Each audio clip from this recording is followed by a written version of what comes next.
Olá, turma! Vamos dar continuidade à disciplina de Mecânica dos Fluidos. Nós estamos na semana 10 e o assunto da aula de hoje é hidrodinâmica. Esse é o roteiro da nossa aula de hoje. A gente vai ver uma breve introdução do que é hidrodinâmica, conversar sobre alguns conceitos, o que são tipos de corrente, quais os tipos existentes, vazão e escoamento uniforme e equação da continuidade. Vamos lá! Bom, os fenômenos associados aos fluidos em repouso, tais como pressão em barragens, equilíbrio de barcos, ascensão de balões, eles podem ser explicados por alguma dessas três leis, tá? A primeira lei de Stevens é a diferença de pressão entre dois pontos, Pascal, que é a transmissão de pressão, e ainda Arquimedes, né, que é o empuxo. Bom, nós já estudamos esses três assuntos. Entretanto, a lei fundamental da hidrostática, né, da qual decorrem as demais leis da estática dos fluidos, nada mais é que um caso particular de uma lei mais abrangente, tá, que é a lei fundamental da termodinâmica. Hidrodinâmica é o estudo dos fluidos em movimento.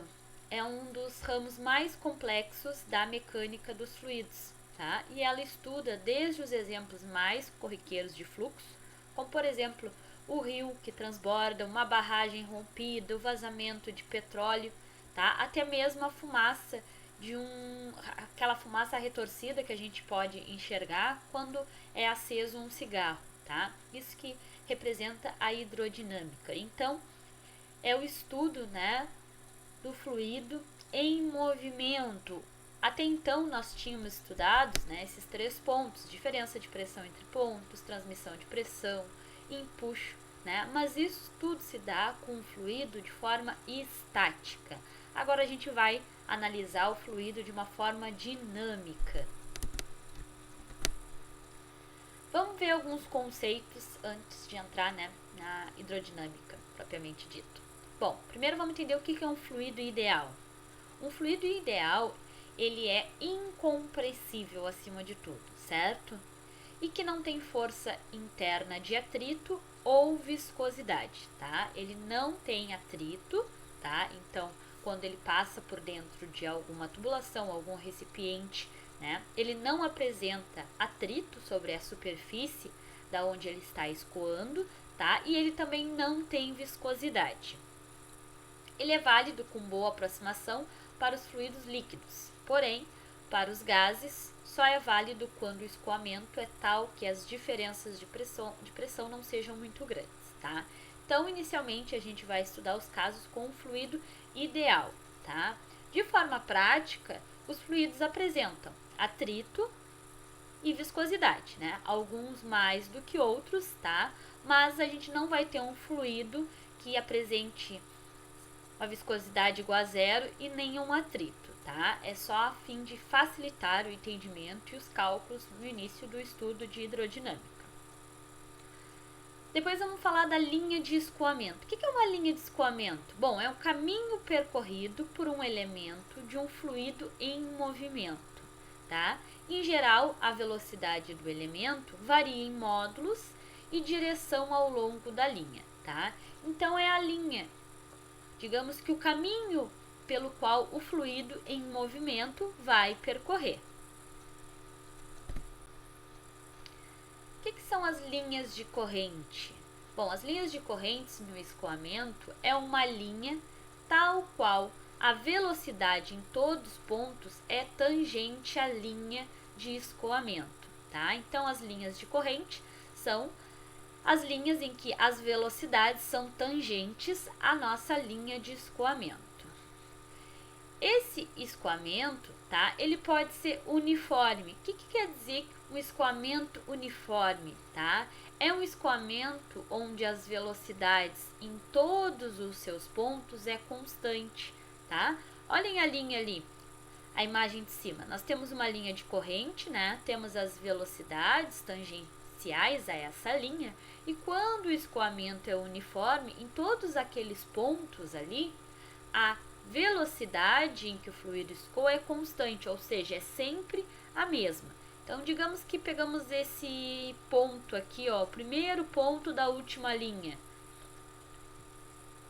Neste ponto aqui, o valor de velocidade vai ser sempre o mesmo.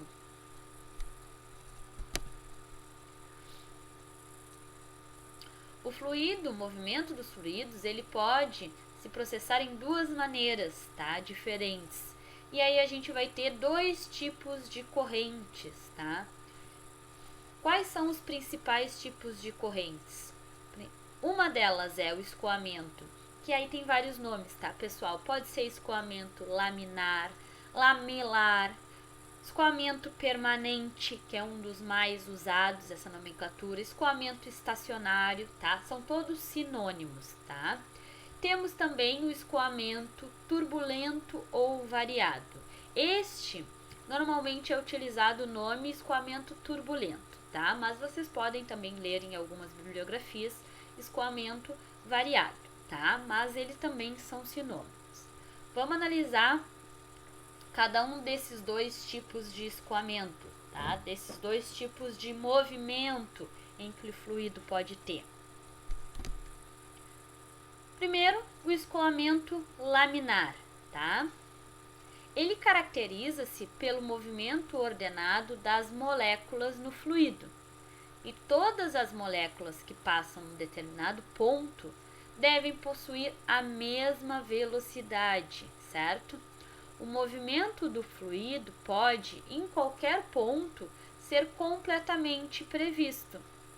O fluido escoa de tal modo que, em qualquer ponto, a velocidade, a massa específica e a pressão não se alteram durante o tempo.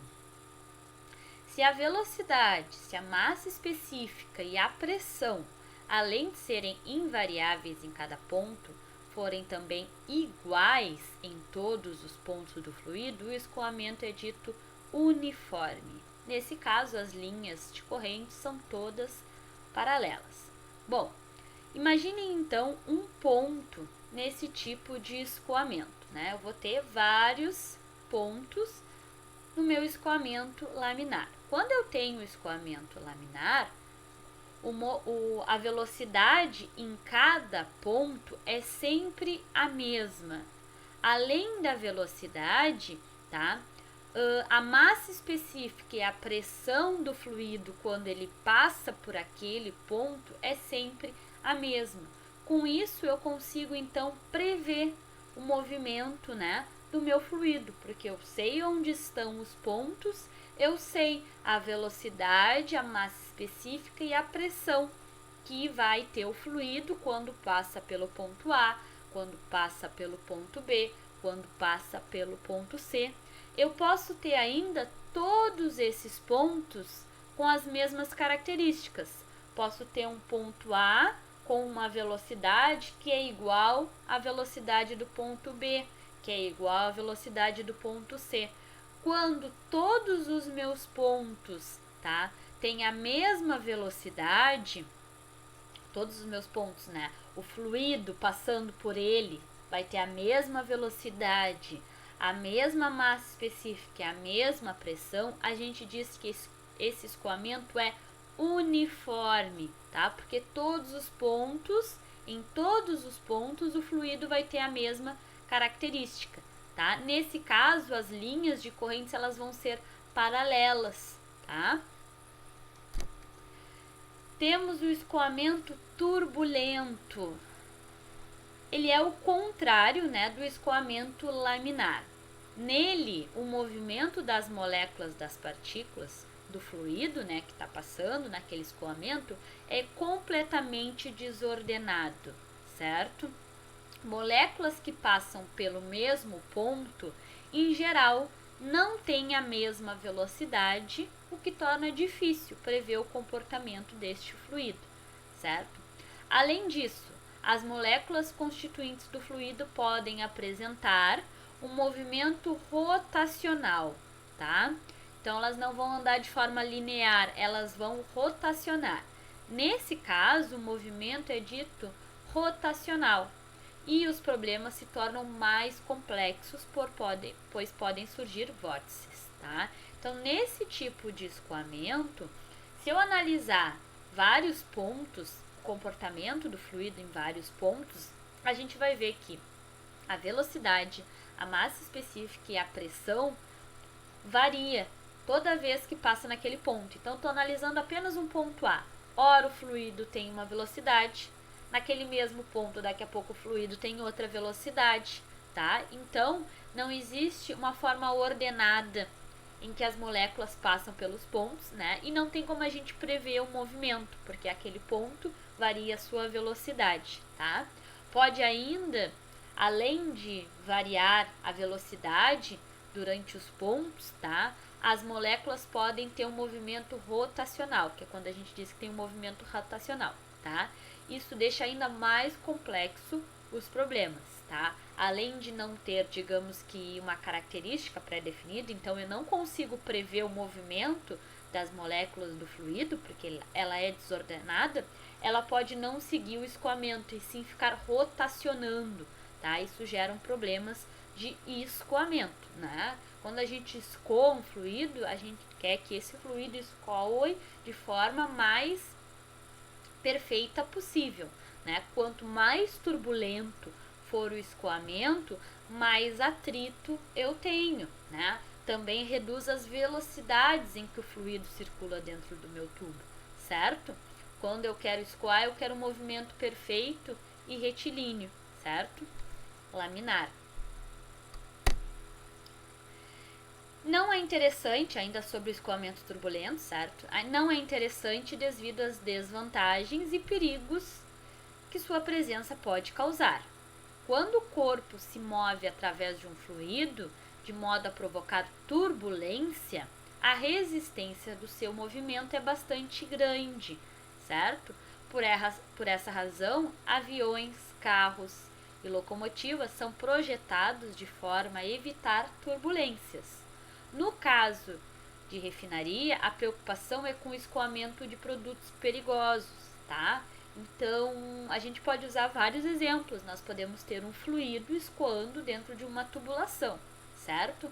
Esse fluido, eu desejo que o escoamento dele seja laminar, certo? Se o escoamento for turbulento, ele vai gerar, então, vibração na minha tubulação e eu vou ter muito atrito entre o meu fluido, né, e a superfície do meu tubo, né, porque a gente acaba formando um movimento com resistência, tá? Então vai gerando atrito.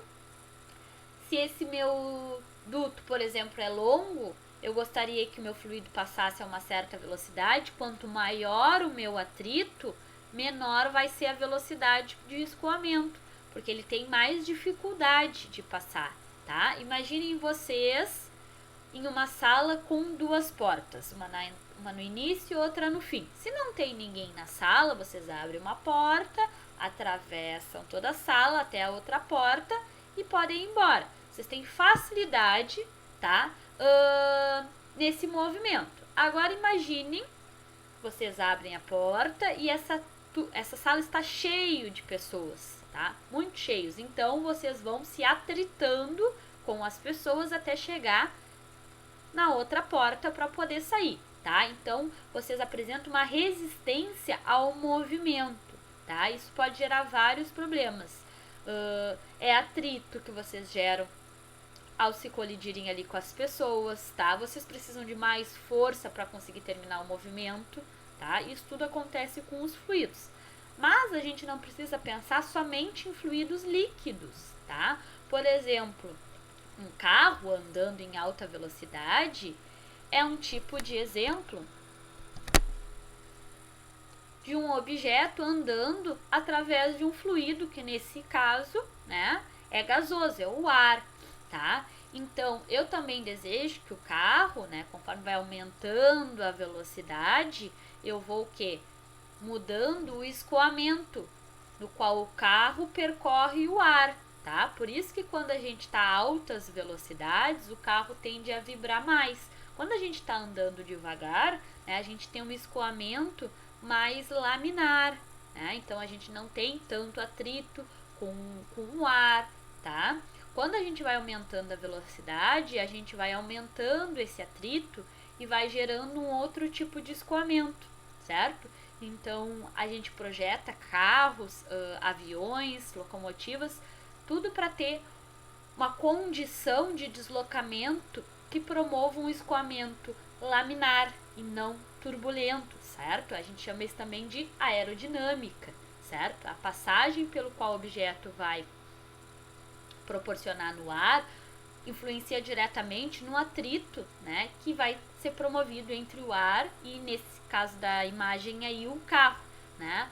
Se o meu escoamento passar a ser turbulento e eu tiver esses vórtices, né, das moléculas, isso vai gerar muita vibração, né, no meu elemento ali que está escoando, tá? Então a gente pode pensar em exemplos também, não só líquidos, né, mas por exemplo gasosos, um fluido como o ar. Vou parar esse vídeo aqui para não ficar muito longo. Seguimos na parte 2.